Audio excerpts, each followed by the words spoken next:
Welcome back. I'm Ana Maria Salazar. Thank you so much for joining us. There was a lot of interesting information that a lot of things happened this week. Information and a lot of decisions and a lot of I don't know, kind of the dirty war as they call it in Spanish, la guerra sucia, really came to head this week as they showed a video of the candidate for the opposition son, Xochitl Galvez's son, was shown in a video, which he was very drunk and he was saying horrible things as he was trying to get into a bar in the bar in the area of Polanco.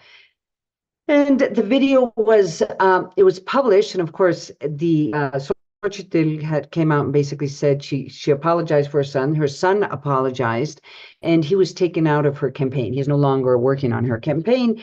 The first lady, who doesn't really has not been very communicative in the last couple of months. I mean, she hasn't tweeted. She hasn't been sending really out any messages. She came out and said, said we should not involve our children.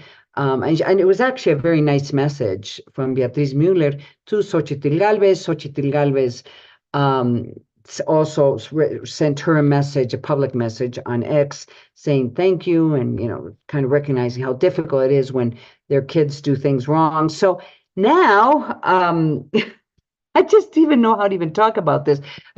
Joining us today is Gustavo Lopez Montiel. He's a professor at the Tec de Monterrey. He teaches political science. Now, Gustavo, it appears that families, their kids and spouses, and are now going to be an important part of these campaigns. I mean, I'm just going through X right now, and I can see that they're bringing out scandals or question marks, even in terms of, how many birth certificates the daughter of Xochitl Galvez has. I mean, there's a lot of scrutiny, which is normal unfortunately, in political campaigns. But boy, I guess the question is this going to make a difference in terms of how people are going to vote? Welcome to the show, Gustavo. Hi, thank you very much.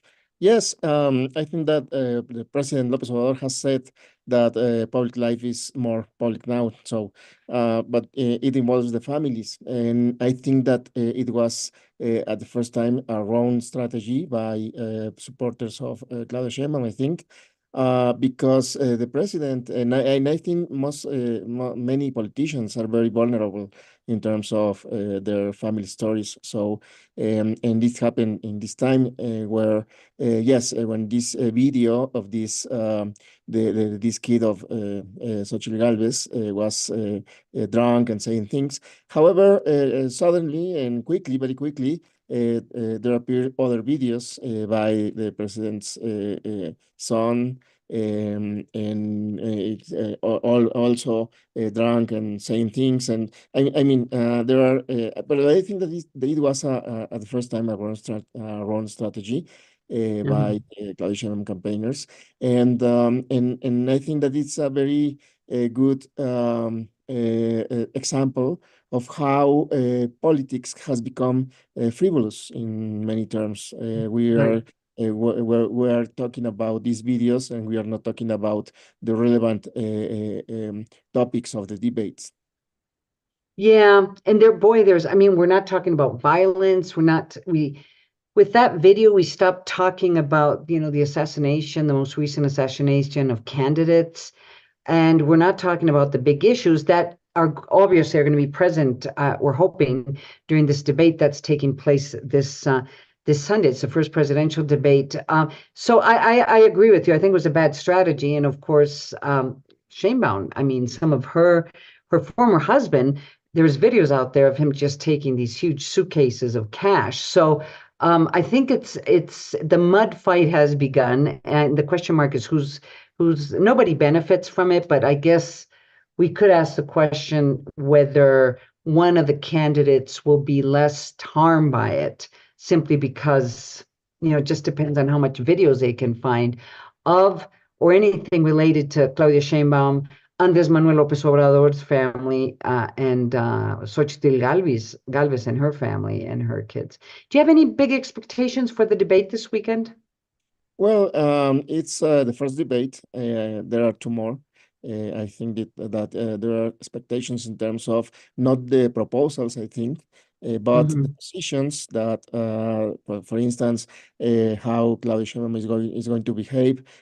We have seen her in other informal debates when she was a candidate for the Mexico City's mayorship, and then she didn't make a very good appearance in Hmm. that She didn't time. do very well. Yeah. No.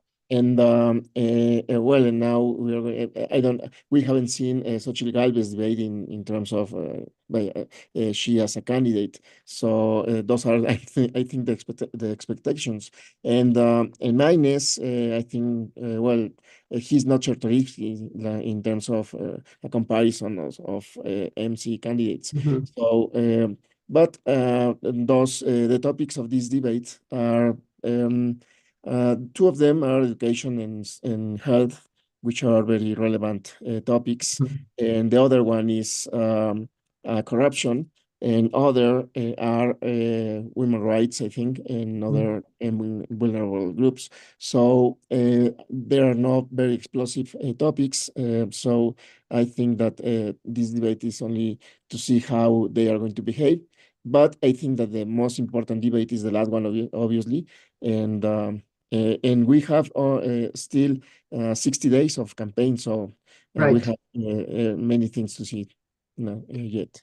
Many things could happen, but there's even a question mark in terms of how trustworthy are the polls. Now, if you are on the Claudia Sheinbaum campaign, of course, they're very trustworthy because it seems that she's being favored very much by a quite, in some cases, 20 points, some cases, 30 points. And some of the polls seem to indicate that perhaps there is a much smaller gap between both candidates. But what's your take on the polling right now? But clearly, I mean, in all polling, Sheinbaum, no matter where these polls come from, Sheinbaum is still winning. Yeah, polls have become a tool of campaigns. They are part of the strategy.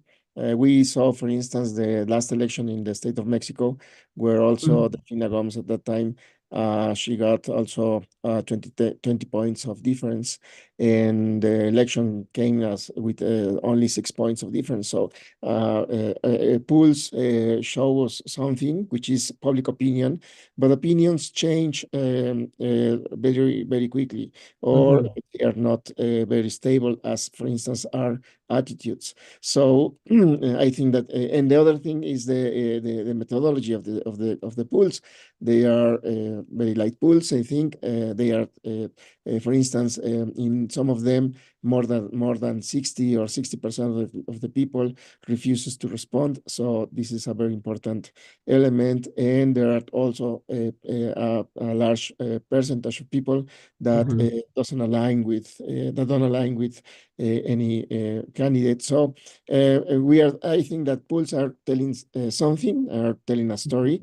However, we have to wait obviously to the election, and obviously these polls are part of the strategies that the teams of the campaigns have. Do you have any expectation that next week we'll see some changes in the polling due to the debate on Sunday night, or not really? It depends, obviously. We have seen in former experiences that the first debate or the second debate doesn't change Right. the trends unless something relevant happened. But I don't see anything relevant happen in this debate. Maybe in the last debate. Yeah. Gustavo Lopez Montiel, professor at the Tec de Monterrey. He teaches political science. I really appreciate you joining us today on Living in Mexico. Thank you so much.